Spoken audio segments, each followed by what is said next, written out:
Assalamualaikum warahmatullahi wabarakatuh. Kembali lagi di channel Nasihat Kehidupan Misteri. Pada video kali ini kami akan membahas tentang misteri negeri Sabah Indonesia. Negeri Sabah yang hilang di zaman Nabi Sulaiman dan digambarkan sebagai bagian dari surga yang ada di bumi ternyata berada di Indonesia.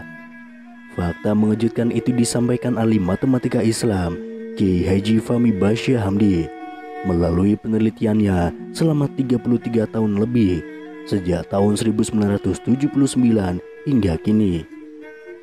Fahmi Basyah bukan hanya memaparkan tentang peninggalan Nabi Sulaiman yang agung, tetapi merekonstruksi sejarah Nusantara. Al-Quran datang tidak hanya meluruskan ilmu tauhid dan akhlak manusia, tetapi juga meluruskan dunia kepurbakalaan kita, kata Fahmi Basyah. Menurut Fahmi Basyah, ciri-ciri negeri Sabah yang pernah disinggahi Nabi Sulaiman dan tentaranya telah digambarkan dengan jelas dalam Al-Quran. Melalui kisah Nabi Sulaiman dan Ratu Balqis, kisah itu berawal saat Nabi Sulaiman pergi ke Yaman. Saat berada di Yaman, Nabi Sulaiman meminta kepada burung hudhud untuk mencari sumber mata air. Setelah lama disuruh dan tidak kembali, bahkan setelah dipanggil-panggil, burung hudhud akhirnya kembali. Aku telah terbang untuk mengintip dan berjumpa sesuatu yang sangat penting untuk diketahui oleh Tuhan.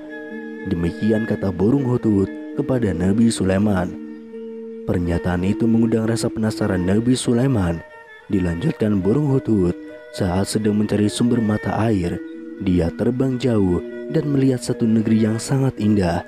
Negeri itu bernama Negeri Sabah dan dipimpin oleh seorang raja perempuan yang dikenal dengan Ratu Balqis. Istana yang dilihat oleh burung hudhud menurut Fahmi Basyah berada di antara dua duku, yakni Duku Dawung dan Duku Sambireja, Desa Bokoharjo dan Desa Prambanan, Kecamatan Prambanan, Kabupaten Sleman, Yogyakarta, Indonesia. Pemakaian istilah Ratu Boko dalam penelitian ini sekedar untuk mengenali tempat, karena tempat itu sekarang bernama Istana Ratu Boko, bukan untuk mengatakan bahwa Ratu Sabah atau Ratu Balqis sama dengan Ratu Boko, sambung Fahmi Basyah. Dilanjutkan burung hudhud, Ratu Balqis dan pengikutnya bersujud menyembah matahari dan meninggalkan ibadah menyembah Allah. Dia dan pengikutnya juga telah disilapkan matanya oleh syaitan kepada perbuatan yang syirik. Setelah mendengar keterangan dari burung hudhud, Nabi Sulaiman marah besar, sebab tidak ada Tuhan lain yang patut disembah selain Allah. Kemudian dia menulis surat yang isinya meminta Ratu Balqis untuk kembali ke jalan Allah. Surat itu diberikan oleh burung hudhud dan diterima oleh Ratu Balqis. Fahmi Basyah mengklaim surat Nabi Sulaiman itu ditemukan di dalam kolam istana Ratu Boko, terbuat dari lempengan emas, begitupun dengan tempat upacara menyembah matahari. Mendapat surat dari Nabi Sulaiman, Ratu Balqis tidak langsung bertaubat. Dia malah meminta pengawalnya untuk mengirimkan harta yang berlimpah ke istana Nabi Sulaiman. Pemberian itu dianggap sebagai penolakan atas ajakan kembali ke jalan Allah. Nabi Sulaiman pun semakin berang dan memerintahkan kepada para pengikut Ratu Balqis untuk kembali ke negeri Sabah. Bahkan Nabi Sulaiman mengancam akan menyerang negeri Sabah dengan bala tentaranya. Kami akan mendatangi mereka dengan angkatan tentara yang mereka tidak berdaya menentangnya, dan kami akan mengeluarkan mereka dari negeri Sabah dengan keadaan hina menjadi orang-orang tawanan, kata Nabi Sulaiman. Para pengikut Ratu Balqis pun kembali ke negeri Sabah dan menceritakan pengalamannya selama berada di istana Nabi Sulaiman. Mendengar cerita dari para pengikutnya, Ratu Balqis berniat mendatangi langsung Nabi Sulaiman. Niat Ratu Balqis untuk menemui Nabi Sulaiman ternyata sudah diketahui oleh Nabi Sulaiman. Dia lalu memerintahkan kepada para pengawalnya yang terdiri dari manusia, hewan, dan jin untuk membuat upacara penyambutan kedatangan Ratu Balqis.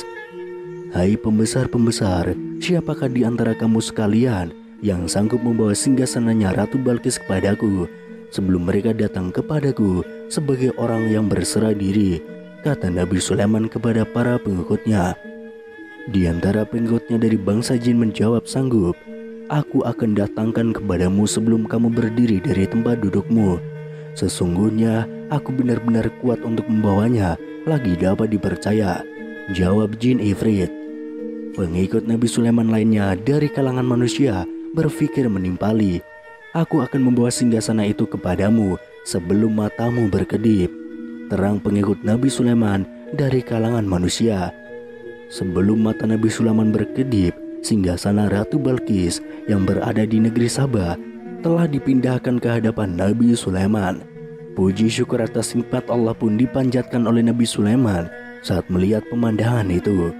Akhirnya datanglah Ratu Balqis menghadap Nabi Sulaiman. Kepada Ratu Balqis, Nabi Sulaiman memperlihatkan apa yang ada di hadapannya sebagai istana yang mirip dengan yang ada di negeri Sabah. Melihat itu Ratu Balqis terkejut. Kemudian Nabi Sulaiman mempersilahkan Ratu Balqis untuk masuk ke dalam istananya. Saat akan masuk, dia melihat air besar berada di lantai Nabi Sulaiman. Dengan sigap, Ratu Balqis menyingkap kainnya hingga betisnya terlihat. Ternyata air yang dilihat Ratu Balqis pada lantai istana Nabi Sulaiman adalah kaca. Sesungguhnya, ia adalah istana licin yang terbuat daripada kaca, kata Nabi Sulaiman menjelaskan kepada Ratu Balqis. Ya Tuhanku, sesungguhnya aku telah berbuat zalim terhadap diriku, dan aku berserah diri bersama Sulaiman kepada Allah, Tuhan semesta alam. Balas Ratu Balqis mengakui kebesaran Nabi Sulaiman. Setelah mengalami langsung kebesaran Nabi Sulaiman dan merasakan nikmat Allah, Ratu Balqis akhirnya ikut menyembah Allah dan meninggalkan upacara menyembah matahari di negeri Sabah. Akhirnya mereka pun menikah. Dari kisah tersebut, Fahmi Basyah menemukan sedikitnya 40 fakta lapangan yang menyebutkan Indonesia sebagai negeri Sabah yang hilang. Di antara fakta lapangan tersebut adalah: pertama, surat yang dikirimkan Nabi Sulaiman kepada Ratu Balqis di negeri Sabah. Surat itu ditemukan di kolam istana Ratu Boko, terbuat dari plat emas bertuliskan nama Tuhan yang paling agung. Kedua adalah istana Ratu Balqis yang dipindahkan Nabi Sulaiman ke istananya melalui kekuatan jin yang bekerja sama dengan manusia dan hewan. Istana itu diyakini berada di kawasan Sleman, Jawa Tengah. Ketiga, istana Ratu Boko yang telah rusak. Menurut Fahmi Basyah, kerusakan itu bukan diperbuat oleh tangan-tangan manusia, tetapi oleh tangan-tangan jin dan gaib. Hal itu terlihat dari bekas kerusakan pada batu di istana itu. Keempat, adalah tempat bersujud menghadap matahari di istana Ratu Boko. Di tempat inilah burung hutut melihat Ratu Balqis dan pengikutnya sedang melakukan upacara menyembah matahari.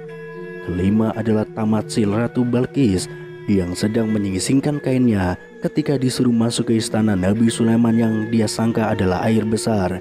Sejumlah fakta inilah yang melahirkan teori awal Indonesia adalah negeri Sabah yang hilang, dan juga masih banyak fakta-fakta lainnya juga.